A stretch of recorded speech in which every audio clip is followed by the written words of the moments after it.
There must be proletarian opposition to U.S. imperialism forged in defense of ourselves if we are going to have a progressive way out of this crisis.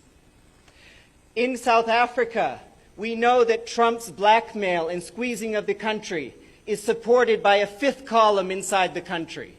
We know who they are. AfriForum, Freedom Front, DA, March in March, Dudula. And we know what they are after. They want to silence any voice that demands freedom for black people. Sawubona Jacinta. Hallo Kali, hoe gaan dit? Ag, dit gaan goed man, baie dankie. Sia Pamukela AfriForum. Oh hey, baie dankie. Ek is welkom na AfriForum. Ja man, baie dankie vir die lekker gesprek.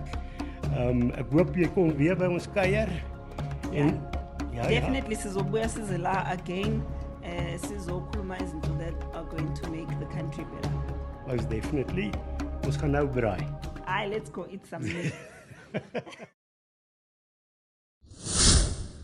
Kumulispoko kumukumakarapa amatacotsele TV hile. Hayi. Namhlanje ke sithi nje before sicale yonke into yashisa namhlanje. Yashisa sithi sicela like usubscribe ku channel Siqandulo. Ngoba hayi it's very hot. Engathi usubscribe ulike awuthi ngengiphuza amanzi.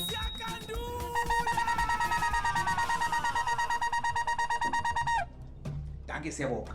No, namhlanje sithinta topic ethinta udadewethu uJacinta Mangobese Zuma neMarch and March. Njengoba sibonile ukuthi recently uke waba nomhlangano nomfoka Krill lo okuyena oleader iAfriForum owake waba nomhlangano ngaphambilana nopresident wemkhonto wesizwe party uJacob Zuma eyagxekwa ngabaningi kwathiwa iAfriForum kanjani manje neMK ngabe yadayisa what is exactly going on what khanana uyabo so ke njengoba nibona sisidlalela iclip le esiqale ngayo la kokhona iconference yama left esingasho sithi lama party lawa esingasho sithi angahambisani nendlela ne west singasho njalo manje lawa athi awalandele indlela yomkhomanisi sidididi uyabona masingasho njalo ngoba ilawa maqembu singabala EFF MK party yes yona maqembu esingakhuluma ngawo njengamanje okay isibonelo leso so now lapho ke kwakhuluma lensizwa lena ke yomlungu le eya xeba kakhulu ngabaningi inkulumo yayo enkathi ilabela imemeza igama leMarch and March ilibiza njengeqembu elifandwa iWest.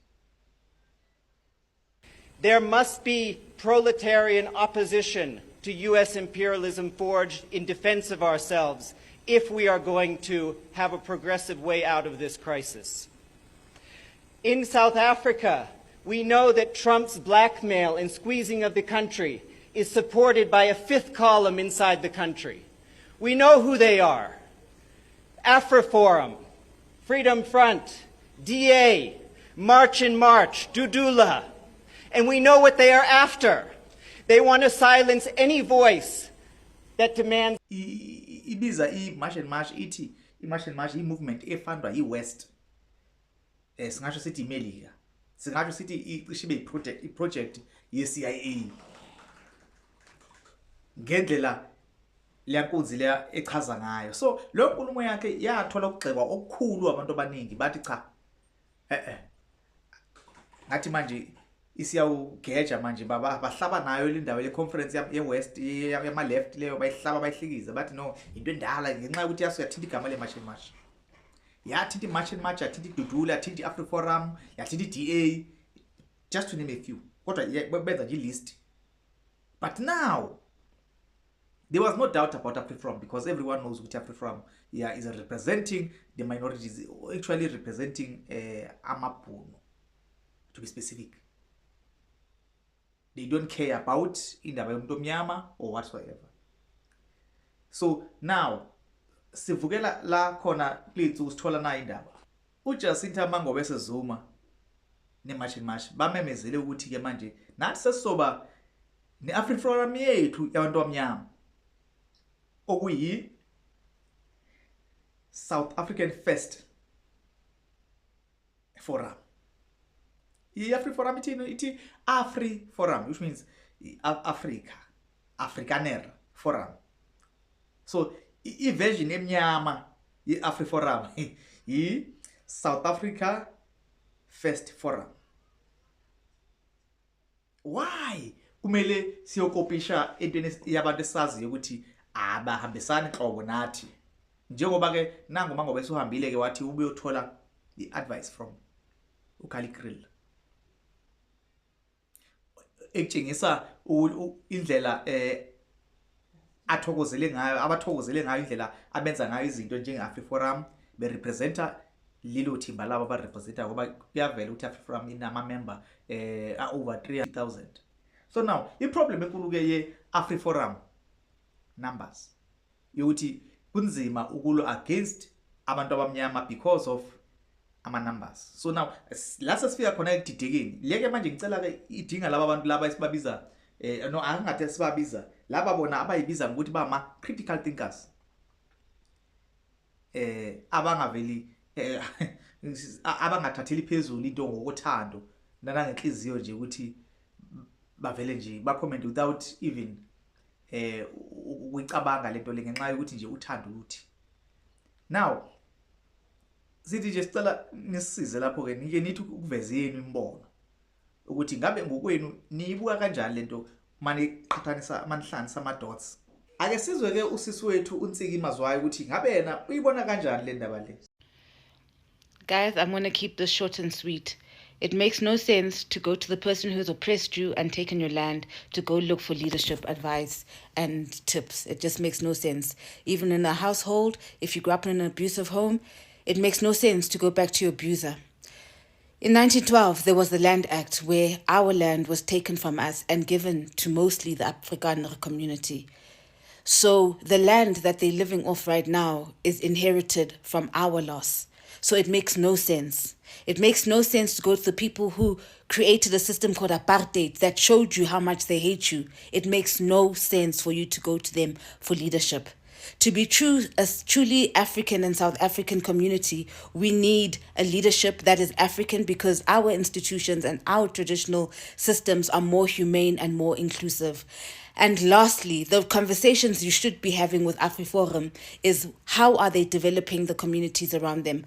Which sections of their land are they sharing with their African workers?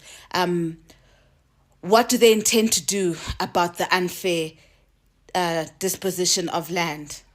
Those are the conversations we should be having with AfriForum, not looking for advice from people who took from us. Is March and March still representing us? Or was March and March representing us in the first place? Or is March and March a vehicle, esetshenziswa yi-West ukupenetrate indlunyama, especially Amazulu to be specific, ngoba phela yona tribe ukubonakalayo enenkani ngendlela esimanga. So we don't know. Kuyavela ke ukuthi 2023 September uJacinta wamenywa le eMelika ke attenda lesikhathi 3 weeks. Yeah, I think it was about 3 weeks. Kwasusa umsindo ke kanjani lo hambo lwakhe. Kodwa ke some correct ama dots la. We are not saying there's something wrong ngale nto, just that sisithanda ukuthi singene sicungule, singene nje sicabange. Uyabona lonto. Zisibuke izinto singathathi nje ngokuthi kwenzakalani eswini bese sinathi ke siqhoma sihlala lapho ke silande. No, ake sisebenzise umqondo sicabange ke ukuthi ke ngempela what is exactly going on. Recently uVusithembe kwayo usanda uveza indaba yelokhuza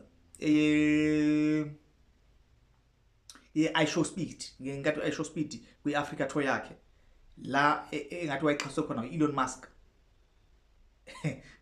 ngelokhuza ngenetwork shoot Starlink ibizo ngani satellite noma iliyanto ebehamba la ifika phezulu emotweni enzela ukuthi ke ukuze akwazi ukustreama ngokusheshsha yabo lonto. So yila eveze khona ukusola ukuthi ke ngabe ngempela ngenzeka ibe iCIA was using uISho Speed ukuthi ikwazi ukuthola information eAfrica le, especially njoba sizokhumbula ukuthi iStarlink iyagcina inkinga emazweni athize, especially South Africa njengoba iyagcina ingakwazanga kusebenza ngenxa yendlela South Africa imithetho yayo ke yeBEE nani yonke lezo zinto lezo.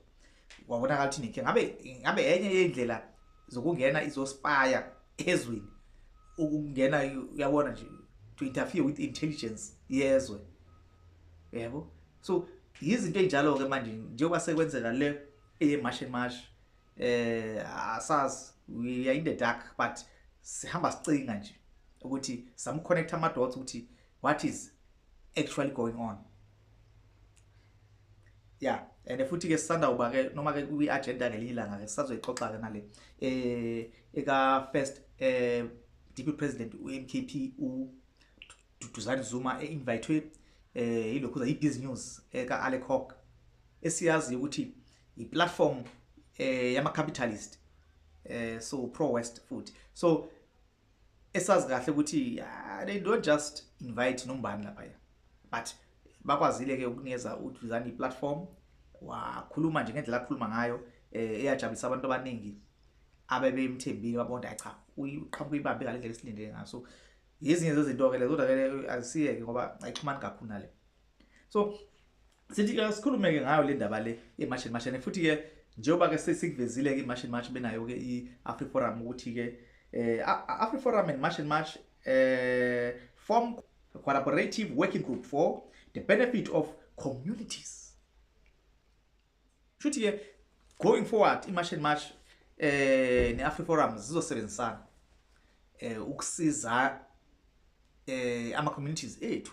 Shuthi ke sizosho sithi ke le march and march yona izobhekela kakhulu abantu abamnyama bese ke liyayibhekele abelungu. Manje nayi indaba sokhumbula ukuthi igoal enkulu umsebenzi omkhulu weAfriforum ukufaka amacala ukulwa against istate makhona izinto ezingabajabulisi, especially la wona khona bacindezeleka njengama-Afrikaner bagijima lastly bayoreporta indaba yokuthi there is a genocide eSouth Africa kusocongwa amalokhuza ama-farmers, abantu abamnyama basocongwa ama-farmers. Elon Musk wa-actor very tough kuleyo nto. So egcineni sithola imarch and march iyosebenzisana nalabo bantu ukuthi futhi imarch and march nayo ke izongena ke nayo ke ilwe labantu abamnyama ethenini bamele emacaleni kuzoza indlela efunding nani. So nayi ke umbuzo wami la ukhona, ngabe the West is already planning ukulwa no government ozo electwa after 2029? Is it counter attacking already ukuthi kusha 2029 bese benento yabo emile ezola straight no government ozoba khona isikhathi? Maybe sebebonile ukuthi bahlulekile ngeside politics, so now they say no man, let's organize communities ukuthi be izona ezokhina government ngo 2029. We don't know, because lento lena isebenza ama numbers imarch provile ukuthi abantu abaningi bayayilandela ngendlela okwenzeka ngayo. So we don't know, maybe it is march and march the vehicle West, because iwenzile wathi abantu abahambe bamazwe angaphandle ubigxile kakhulu kuma Africans asikaze sizweke kakhulu ilwa nabantu bebala lemhlophe. Last year uLeon Schreiber Minister of Home Affairs wamemezela ama Home Affairs ase South Africa emazweni angaphandle, Australia, New Zealand, bo France, babonakala sekhona ama Home Affairs ala South Africa emazweni angaphandle. Okubonakala ukuthi ke khona abelungu abazofika la bazofika already sebe ama citizen ala South Africa bethathe ubuzwe bala South Africa phesheya, but asikaze sikubone lokho kwenziwa eAfrica. Kuthiwa nayi Home Affairs South Africa siyibona nayi seKenya, asikaze sikubone lokho. Asikaze sizwe amagroup ethu March and March Operation Dudula nani belwa against ukungena ngokungemthetho kwabelungu lelizwe. Sababona abantu abasuka emazweni amaningi especially amazwe la se Middle East engena ngamabhanoyi egcwele ama-airport hey Western Cape kwayinkinga namanje bagcwele lapha. Sababona abantu abasuka emazweni apho Ukraine begcwele la ngendlela bebezwe ngayo badlula inqwaba yamazwe. Why? Because leso senzo esenzwa iqembu le Democratic Alliance EDA wayo president wayo Steenhuisen wahamba waya le Ukraine watshela uzolana Ukraine kathi impini yayo neRussia wabanikeza ilungelo lokuza la visa free bangena. There was nothing isayizwa lapho leso senzo sokhumbula ukuthi isenzo esaba against isenzo senzo uhulumeni wa South Africa elwa against Israel bekhala nge-genocide. Baswacongwa abantu base-Palestine lapha. So ke ya counter attack ku-DA yayozwelana nelokhuza lapha ne-Ukraine ngoba yazi ukuthi uhulumeni ugovernment okhona uhambisana neRussia. So yezi izinkinga ke esiyibukayo ke lezo ke esithi ngempela ngabe what is exactly going on okwamanje sisayicinga inayiti ifokuzini nje ukuthi kwenzakalani ngempela ngabe kumele siyithembe iMarch and March noma fanele siyifake siyibuke ngesolokhozi. Okwamanje konke kube kobala isandawo sebenzisana neqembu lomkhonto wesizwe officially iyasebenza namanye amaqembu o-Action SA onke nje amaqembu asondele ethi zoMarch and March ayike iqembu yakalikhahlela kuyasetshenziswana nje kahle but egcineni sifuna ukuthola ukuthi kwenzakalani. Sizobuyela ebuva kancane ngomsebenzi kaMangobese uJacinta uqala kwami umazi ngiyakhumbula ngamazi esenza from eGagasi Gagasi FM lisanda kuba khona kwi breakfast show yakhona Alex and the Morning Crew lapho ke yayihostwa uyena Alex Mthiyani benomamgo uJacinta wafika ngicabanga like an intern or something kodwa wayesamusha kakhulu kwezomsakazo. And then likhona isenzo asenza esajingisa ukuba connected la akwazi khona ku-invite uVivian Reddy. So ngikhumbula uVivian Reddy sinye seyiqhumama zakhona la eThekwini omunye ke unama-shares ku-Sun Coast ku-Sibaya Casino so Oceans Mall. So umuntu impela ocebe kakhulu wakwazi ukuthi amlethe emsakazweni akwazi ukukhuluma emsakazweni adonate ngewash so lokho activist ke ulokhuza uJacinta akuyona into entsha ke yokuba activist. So ke into enjalo msize sikhumbulayo kusuka kudala ke nje ukuthi cha seloko yowa umuntu nje oy-activist. So is not a new thing le njebeqala namhlanje. So thi nje ke sibonge nje ukuthi nihlale nathi nibe nathi la kodwa ke sithi nje socela ningene comment section nizokuthi ke sifuna ukuzwa imbono asigxeki umuntu lana just curious ukwazi ukuthi singabe sicabanga kanjani sihlanganisa amadoda sibone ukuthi what is the way forward. Sonke siyathanda izwe, we are very patriotic ezwe lethu sifuna konke kuqonde for ikusasa lengane zethu sonke. Sithi niyakhohlwa ukulike and subscribe ku channel yethu. Sithi nje siyabonga nje izandla yethu likhana nje sibrishi. Bye bye.